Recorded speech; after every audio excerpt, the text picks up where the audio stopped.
Good morning, and we're in the book of Abraham. It's translated by Joseph Smith from Papyrus. I think we've talked about that several times in some ancient records that he received. And we're just going to get into it. We're just going to go through this chapter today, and chapter 2, and probably some Genesis tomorrow. I love the fact that this just kind of goes into a story, first person, rather than, I think most of the stuff in Genesis, it just seems so distant. This one really captures my attention because it just feels more personable. Other than some of the events in his life I haven't experienced, but some things really pull out when it's somebody talking to you. In the land of the Chaldeans, the residence of my father, I, Abraham, saw that it was needful for me to obtain another place of residence. Now, I kind of was sitting there thinking about that, and I'm thinking, gosh, that sounds like he's 20-something, and he's been living at home, and it's time to get your own place, So I hope parents don't go to the extent that his father did to get him out of the house, though, as we read further on.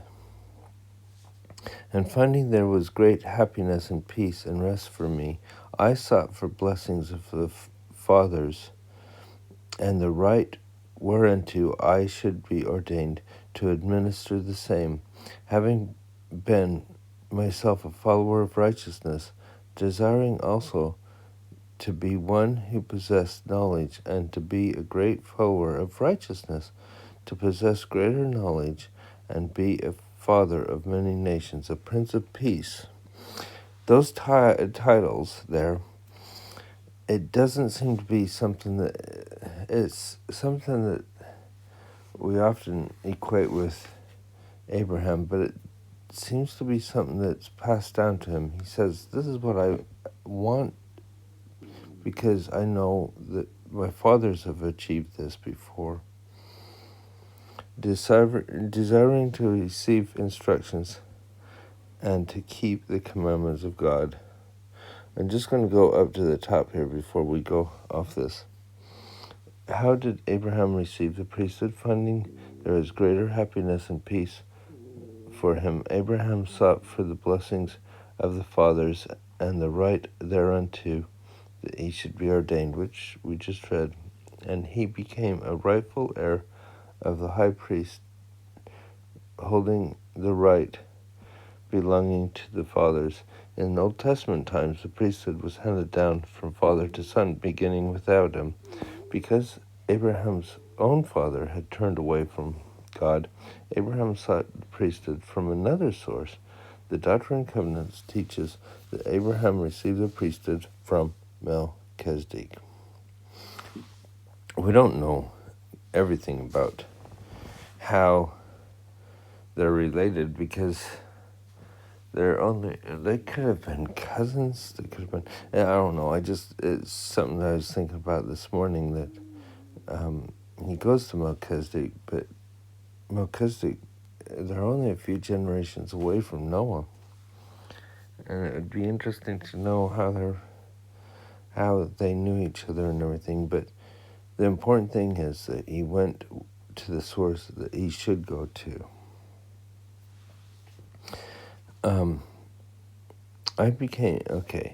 And to keep the commandments of God, I became a rightful heir of a high priest, holding the right belonging to the fathers. So to keep the commandments of God, not just to get these things, but to keep the commandments. I thought that was really interesting. It was conferred upon me from the fathers, and it came down from the fathers from the beginning of time. Yea, even from the beginning, or before the foundation of the earth, down to the present time, even the right of the firstborn, or the first man who was Adam, or the first father through the fathers unto me. I sought for mine own appointment unto the priesthood according to the appointment of God unto the fathers concerning the seed. Now, I like the fact that he sought these things, but he didn't covet them, he sought them. He sought them out because he was keeping the commandments. And my fathers, having turned from their righteousness, notice he says fathers. I don't know how far back that's talking about, but he's talking that some of them just didn't live the way that they should have, and it may not have been as tragic as his own father. Maybe his father before him, put it in terms, went to church but didn't really have a big testimony, or maybe his great-grandfather went to church but complained about those that were in power, and maybe his grandfather stopped going to church, and then his father not only did that but turned to idols. What you do in your generation affects the generations after you. I don't know, but remember, Abraham sought those things that were right. Having turned from their righteousness and from the holy commandments of God, the Lord their God, had given them unto worshipping the gods of heathen, utterly refused to hearken to my voice. So he taught them, he tried to convince them that they needed to do better. For their hearts were set up to do evil, and were wholly turned to the God of Elkanah, the God of Libnah, and the God of Machra, and the God of Koresh, and the God of Pharaoh, and the king of Egypt. Therefore they turned their hearts to the sacrifice of the heathen, in offering up their children to dumb idols. It's just amazing that they got to that point in the first place. And hearkened not unto my voice, but endeavored to take away my life by the hand of the priest of Elkanah. The priest of Elkanah was also the priest of Pharaoh. Now, at this time, it was custom of the priest of Pharaoh, the king of Egypt, to offer up upon the altar the altar which was built in the land of Chaldea, for the offering unto these strange gods, men, women, and children. It just blows my mind that they'd get to the point where they thought that was okay. And it came to pass the priest made an offering unto God of Pharaoh, and also unto the god of Shangril, even after the manner of the Egyptians. Now the god of Shangril was the sun. Even a thank offering of a child did the priest of Pharaoh, offer upon the altar which stood by the hill called Potiphar's Hill, at the head of the plain of Olisham.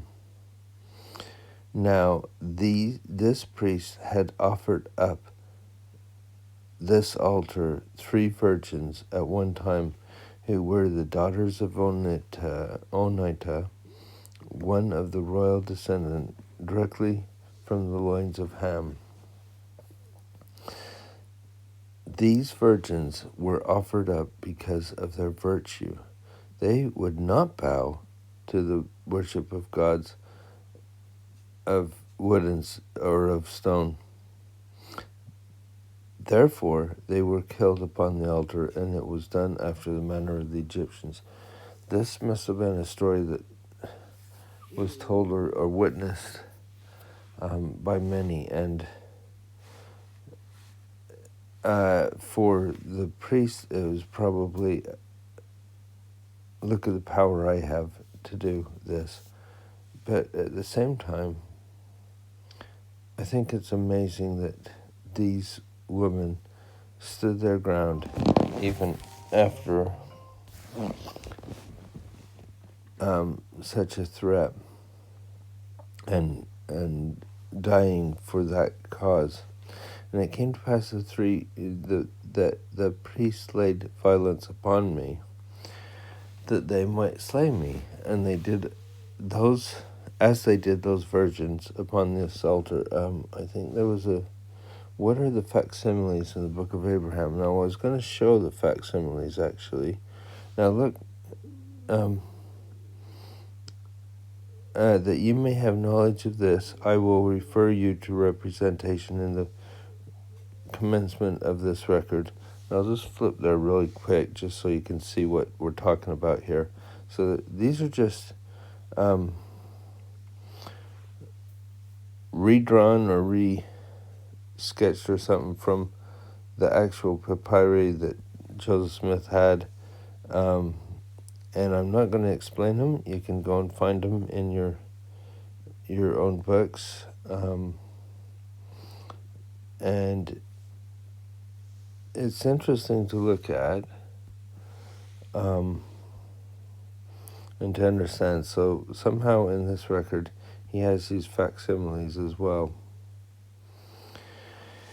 It is made after the form of a bedstead, which was among the Chaldeans, and that was the first facsimile I showed this bedstead, and it stood before the gods of Elkanah, Limnah, Makanah, Ra, Korash, and also a god like unto Pharaoh, unto that of Pharaoh, king of Egypt. That you may have an understanding of these gods, I have given you the fashion of them in the figures at the beginning, which manner of figures is called by the Chaldeans Rylonos,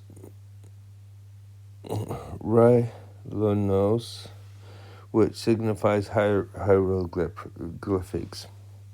So that's just so you know.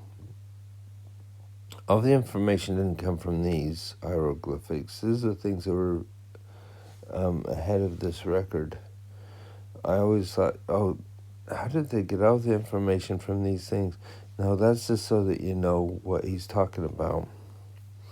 And they lifted up their hands upon me, that they might offer me up and take away my life. I lift up my voice unto the Lord, my God, and the Lord hearkened and heard, and he filled me with vision of the Almighty, and the angel of his presence stood before me, and immediately unloosed my bands. I love this story, and there's kind of a picture here as well of that angel coming to save him, and you see the bed that he's laying on and so forth. And his voice was unto me, Abraham, Abraham, behold, my name is Jehovah, and I have heard thee, and have come down to deliver thee, and take thee away from thy father's house, from all thy kinsfolk, unto a strange land which thou knowest not.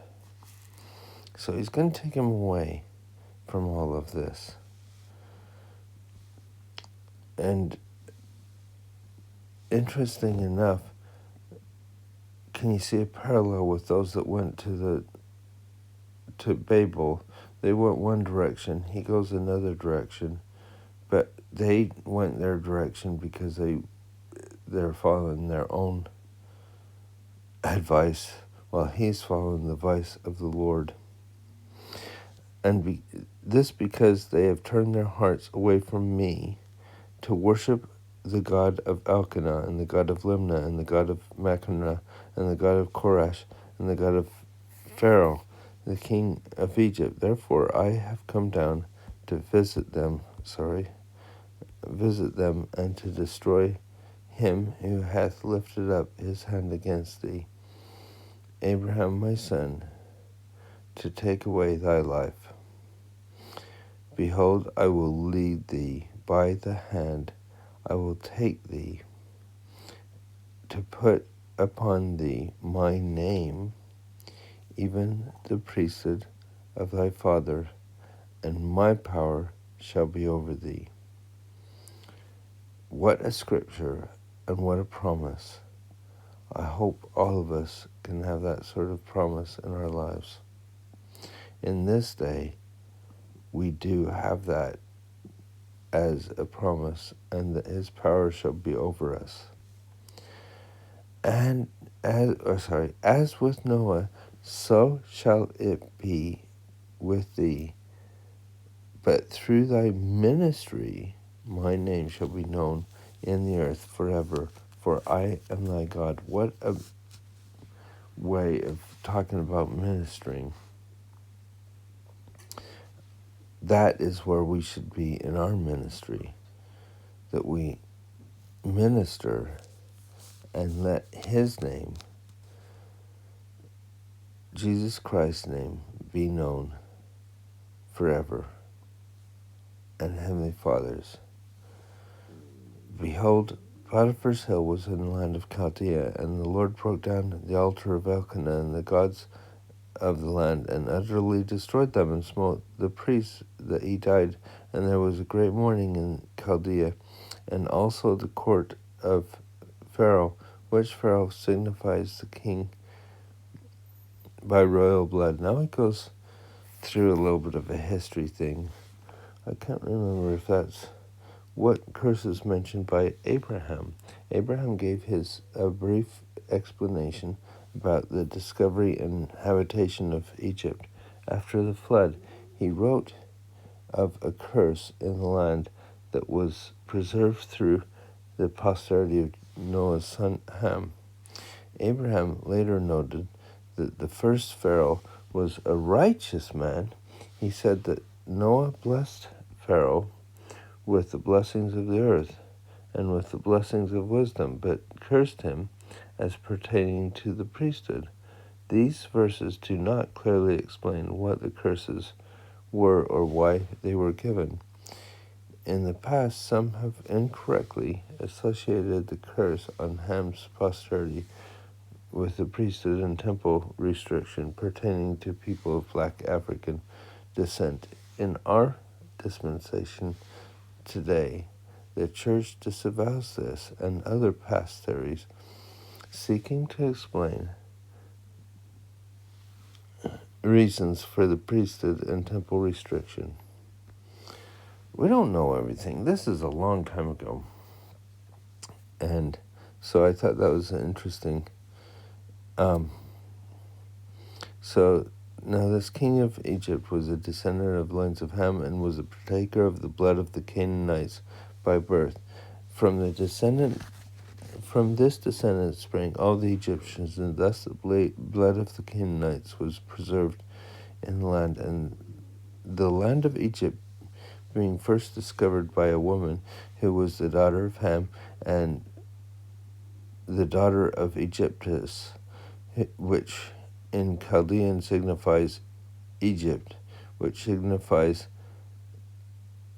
that which is forbidden. When this woman discovered the land, it was underwater, who afterward settled her sons in it.